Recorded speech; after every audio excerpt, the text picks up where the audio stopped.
Olá pessoal, hoje a gente vai falar sobre racismo estrutural e psicanálise.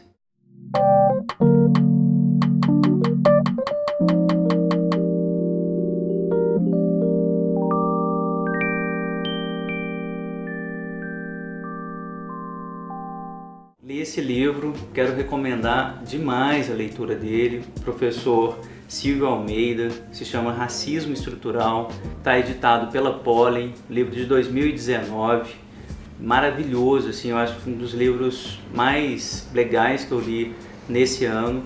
Não é obviamente um livro de psicanálise, mas como eu tenho insistido, né, eu tenho um projeto de pesquisa que está em andamento aqui no Departamento de Psicologia da UFMG, de Psicanálise e Racismo. Como eu tenho insistido, é muito importante para nós psicanalistas, e vocês vão ver a partir desse livro aqui, para nós analistas brancos, né, e brancas, que a gente estude esse tema, que a gente se dê conta da presença do racismo e, como o professor Silvio vai mostrar, do racismo estrutural, né, que está presente em todo momento, né, está presente na nossa própria Constituição enquanto sujeito. Como vocês já viram, né, já fiz alguns vídeos sobre esses dois livros aqui, queria só relembrar. Em uma pesquisa então de mestrado, doutorado, dediquei um congresso nacional que eu organizo com o PDL a esses textos, né? Deem uma olhada, aliás, no canal do ComPDL, tem os vídeos desses textos que estão aqui organizados nos dois livros, né? Psicanálise e Racismo, Interpretações a partir de Quarto Despejo, e Direito e Literatura contra o Racismo, Leituras do Quarto Despejo. Foram os textos que a gente organizou no ComPDL e que a gente publicou, né? Eu organizei esses livros pela editora Relicário. Boa parte dos textos que estão aqui também estão disponíveis online nos anais do ComPDL. Vou deixar todos esses links na descrição desse vídeo, mas quem quiser comprar e adquirir os livros, né, deem uma olhada também no site da Relicário, vou deixar o link aqui, também pela Amazon vocês vão encontrar. O livro do professor Silvio é um livro curtinho, né, dessa coleção super legal, que é coordenada também pela professora Djamila Ribeiro, né, adoro a Djamila, assim, ela tem vídeos, livros sobre feminismo e racismo, né, sobre o lugar de fala, né, ela ficou muito conhecida por conta dessa discussão do lugar de fala, dessa coleçãozinha aqui que eu recomendo toda essa coleção, assim, é muito didática, todos que eu li, gostei demais, assim, muito bem escrito, super prático para quem está a fim de estudar, refletir sobre o tema. Vou dar uma notícia breve sobre o livro, não me interessa dizer do livro em si aqui no canal, porque não é de psicanálise, mas acho que ajuda muito o psicanalista a se dar conta, na clínica, de como que o racismo está presente no dia a dia, não só quando a gente atende um paciente negro, uma paciente negra, mas quando a gente faz teoria, quando a gente está lendo os autores, quando a gente está praticando a instituição psicanalítica. E no Brasil, né, questões que a gente tem que se fazer. Quantos analistas negros, analistas negras a gente conhece? Quantas pacientes negras a gente tem? Né? Sobre o que eles falam? Qual que é o tema? Como que o racismo aparece na clínica? Quais são os autores negros, psicanalistas? Quantos professores negros, professoras negras a gente tem na universidade? Quantos doutores em psicanálise, doutoras em psicanálise são negras e são negros? São questões assim que a gente acha, né, que não são importantes, que na verdade um certo discurso da meritocracia, como o professor Silvio vai mostrar, acaba apagando um pouco esse discurso, né, como se fosse um tipo de reclamação vazia, mas a gente vê na prática, pelos números, né, pela estatística, que não é uma reclamação vazia, né, trata-se de um racismo estrutural que impede que as pessoas negras ocupem esses lugares de poder. Obviamente, né, a psicanálise ela é um dispositivo de poder, né, um dispositivo de poder que está atrelado a determinados jogos sociais, a determinados jogos econômicos, determinados jogos políticos. Também há uma exclusão, me parece, é meu ponto de vista, uma exclusão sistemática das pessoas negras desse campo, que no Brasil, de maneira geral, se elitizou. Não sei se só no Brasil, a impressão que eu tenho, né, que a psicanálise ela tende a se elitizar ao longo do século XX, apesar de muitas tentativas, né, a gente tem que falar disso também no canal, da popularização das clínicas populares de psicanálise ou tentativas de articulação da psicanálise com políticas públicas, né, isso também é feito, mas de maneira geral, prática clínica, produção teórica, né, doutorado, etc., me dá a sensação estatística, tenho a fortíssima impressão, a psicanálise ela é branca, né, ela é dominada pelo pensamento europeu, pelos teóricos europeus. A gente ainda tem que mapear muito bem essa história para mostrar que o racismo estrutural está presente também nesse dispositivo, a psicanálise. O professor Silvio vai definir a raça na página 30. A raça opera, então, a partir, né, de dois registros básicos, né, fundamentalmente políticos. Né, a raça é um elemento essencialmente político, o professor Silvio está falando isso aqui na página 31, sem qualquer sentido fora do âmbito socioantropológico, portanto, não é biológico, né? Porque a raça ela vai operar a partir de dois registros, né? Diz ele aqui, como característica biológica, em que a identidade racial será atribuída por algum traço físico, como a cor da pele, por exemplo, né? Então, esse é um dispositivo político que vai tentar fazer acreditar que essa cor da pele é uma prova incontestável da existência de uma raça,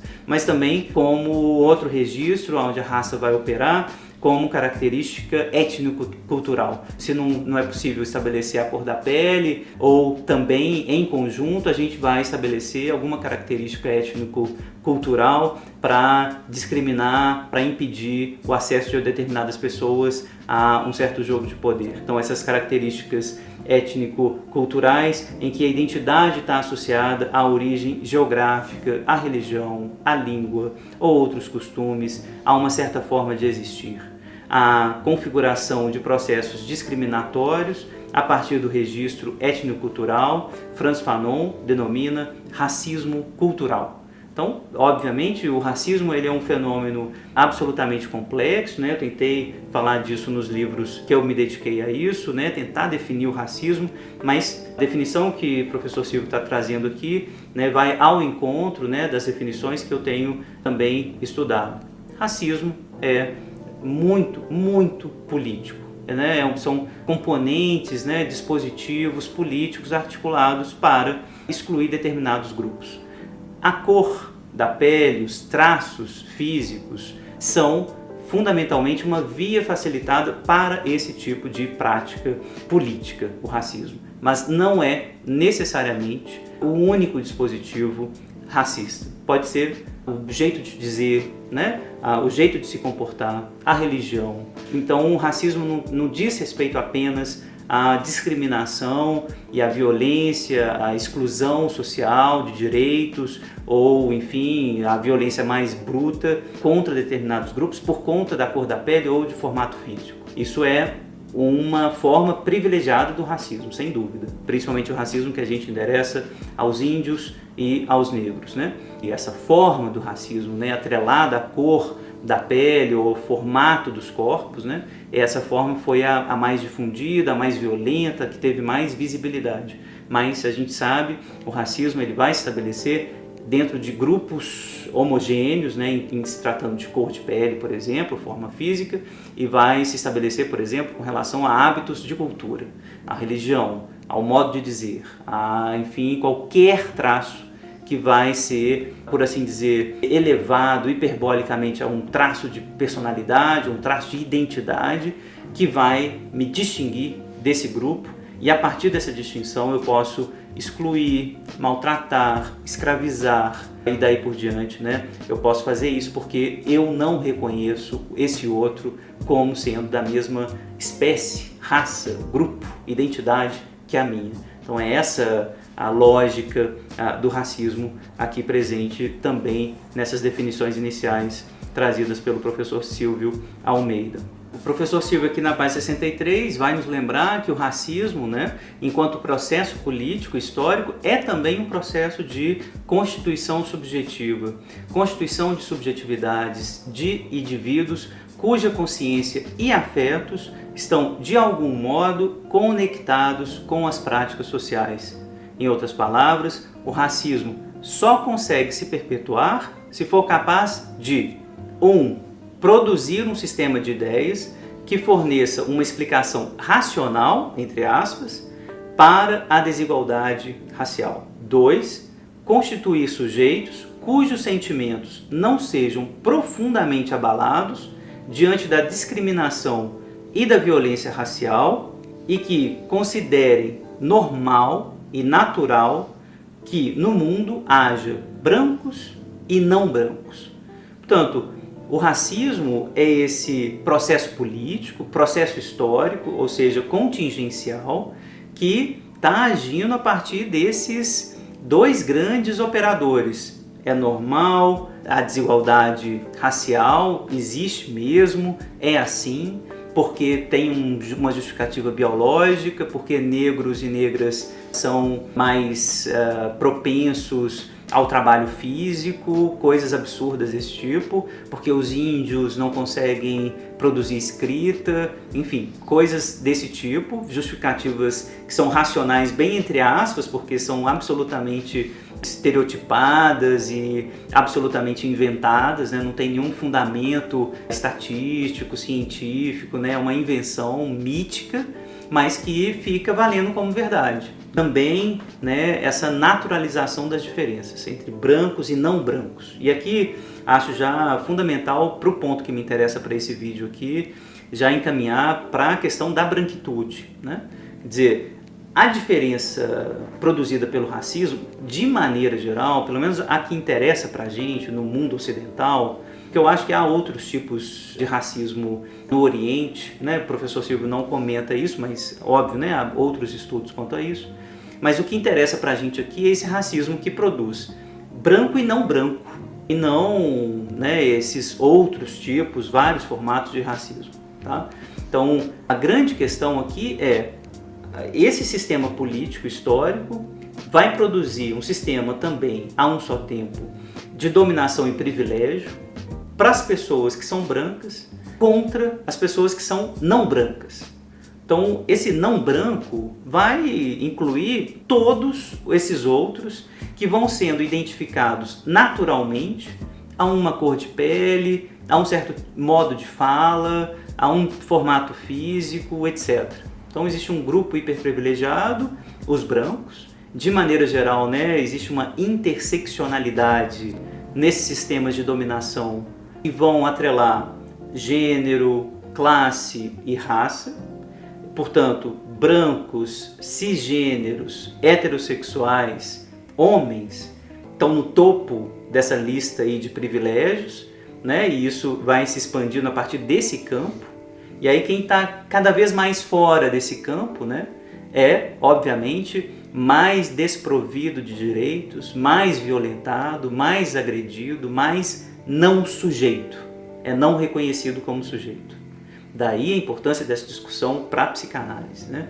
A importância disso estou pensando numa preocupação específica, nem pensando na questão social, cultural, não. Quando esse sujeito não branco aparece na clínica. Se o analista, que geralmente é branco, está preparado para ouvir um sujeito assim. Né? Você sabe, é toda uma conversa sobre clínica safe, né? A gente pode discutir isso num vídeo à parte, né? Assim, mas existe uma clínica safe antirracista? Ou a gente vai continuar a acreditar, e aí queria fazer esse parênteses aqui, eu acho importante antes de continuar a discussão com o professor Silvio aqui, a gente vai continuar a acreditar que um texto produzido por um homem branco, cisgênero, heterossexual, como Freud, como Lacan, como Winnicott, como Ferenczi, homens brancos, né, europeus, que nesses textos não haja nada de racismo.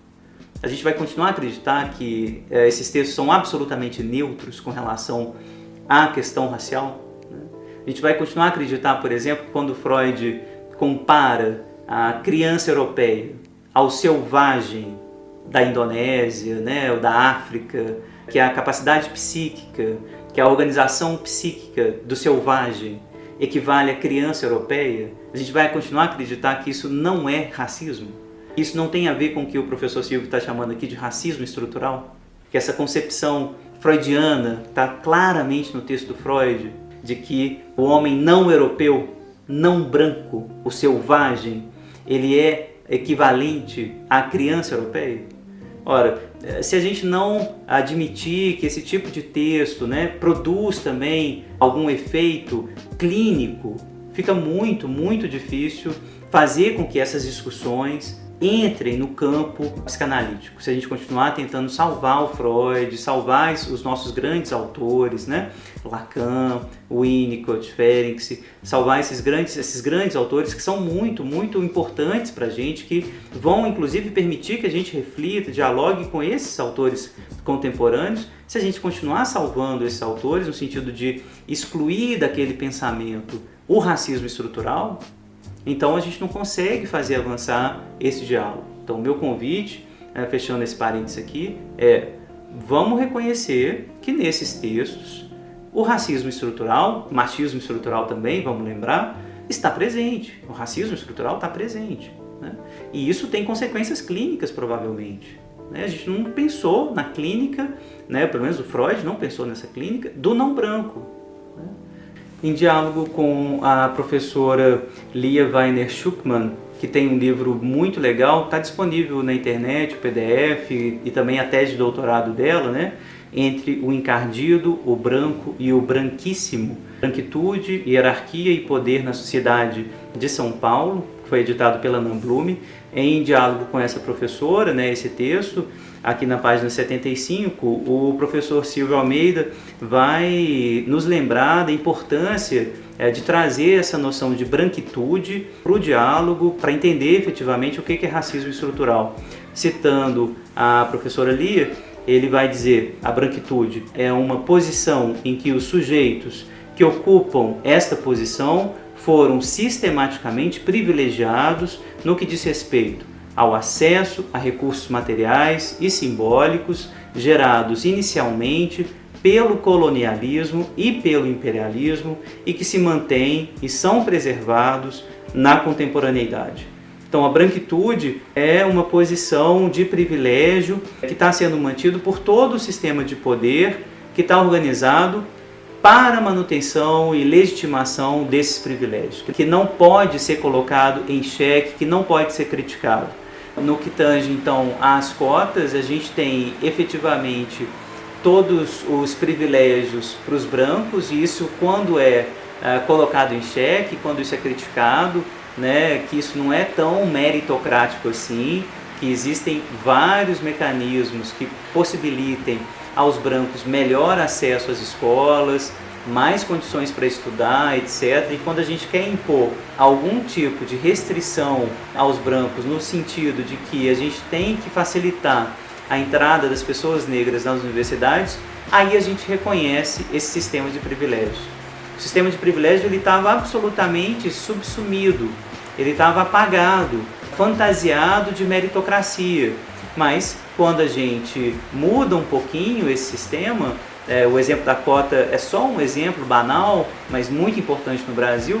Quando a gente muda um pouquinho, a gente consegue perceber que as pessoas negras não estavam tendo acesso, não é por uma questão de meritocracia, mas por todo um sistema educacional, político, de transporte, né, um sistema público de saúde que não permitia que a maioria da população negra tivesse as mesmas condições de acesso à escola, à universidade. Branquitude é isso. Branquitude é um sistema de privilégios invisibilizado pelo sistema econômico e político. Essa discussão, ela continua aqui no livro do professor Silvio. Eu recomendo que vocês leiam até o final, né? Mais para a página 207, por exemplo, né? O último capítulo. Ele vai discutir a questão do racismo no neoliberalismo, como que isso tende a se aprofundar e tende a ficar ainda mais perverso. Então, recomendo muito a leitura do livro como um todo, mas queria terminar o meu comentário dizendo isso, assim, que essa discussão interessa para a gente a partir da psicanálise também, como eu insisti no meu texto, tá nesse livrinho aqui, da raça como um código tradutivo, porque interessa pensar nos efeitos clínicos do racismo. Não só do analista branco, analista branca, que vai atender, né, eventualmente uma pessoa negra e tem que estar atenta aos efeitos do racismo, não interpretar isso como um tipo de vitimização ou um tipo de fantasia masoquista, né? Por exemplo, quando uma pessoa negra diz que está sendo perseguida no shopping no Brasil, ou está sendo perseguida no supermercado, isso não é muito provavelmente uma fantasia persecutória. Né? Isso é muito provável que isso tenha acontecido e ela seja perseguida no shopping por seguranças, que dependendo do jeito que ela se veste, ela vai ser maltratada no restaurante. Acho que isso não é uma posição melancólica, depressiva, etc. Então tem que tomar muito cuidado com esse tipo de interpretação. Eu acho que estudar o racismo tem como primeira consequência esse tipo de cuidado ético na clínica com as pessoas negras, né? Eu acho que isso é fundamental. É também preciso então pensar nas consequências do racismo para o nosso campo. Fico pensando, por exemplo, na inclusão, né, do debate teórico, da produção teórica feita por analistas negras, né? Estou pensando aqui em duas grandes analistas, né, da nossa história, da história da psicanálise no Brasil, a Neuza Santos e a Virginia Bicudo, para citar apenas duas, né, que são importantes, que fizeram uma obra importante, inclusive refletindo sobre isso. Enfim, como que elas entram no campo universitário, né? É possível, então, analistas negras serem reconhecidas pelo campo, produzirem, né, se tornarem professoras universitárias? Como é que está se dando o racismo estrutural de tal maneira que isso seja impedido, que isso seja dificultado, né, invisibilizado? Mais questões, né? Assim, é possível pensar em práticas públicas mais populares, portanto, voltadas mais ao público mais pobre, como prática psicanalítica? De maneira geral, a impressão que eu tenho é que a prática psicanalítica no Brasil, ela está prioritariamente nos consultórios particulares, e que essa prática, evidentemente, ela exclui boa parte da população negra. Então, como fazer com que uma psicanálise ela chegue mais a essas populações, que a gente escute melhor o sofrimento psíquico dessas pessoas, que a gente faça pesquisa sobre a vida, né, e o sofrimento, constituição subjetiva dessas pessoas, quais são as diferenças que a gente vai encontrar nessas diferenças perpassadas pela interseccionalidade, né, de raça, de gênero e também de classe social.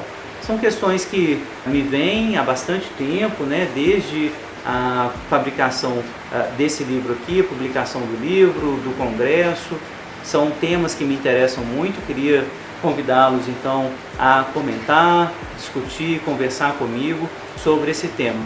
Queria agradecer a presença de todas, de todos até aqui, me desculpar pela chuva de hoje aqui no vídeo, né? Começou uma chuva deliciosa aqui em Belo Horizonte, estamos começando o verão aqui, mas enfim, vocês estão convidados a conversar com a gente sobre esse tema e outros. Vamos em livre associação aqui nos comentários continuar essa conversa. Muito obrigado.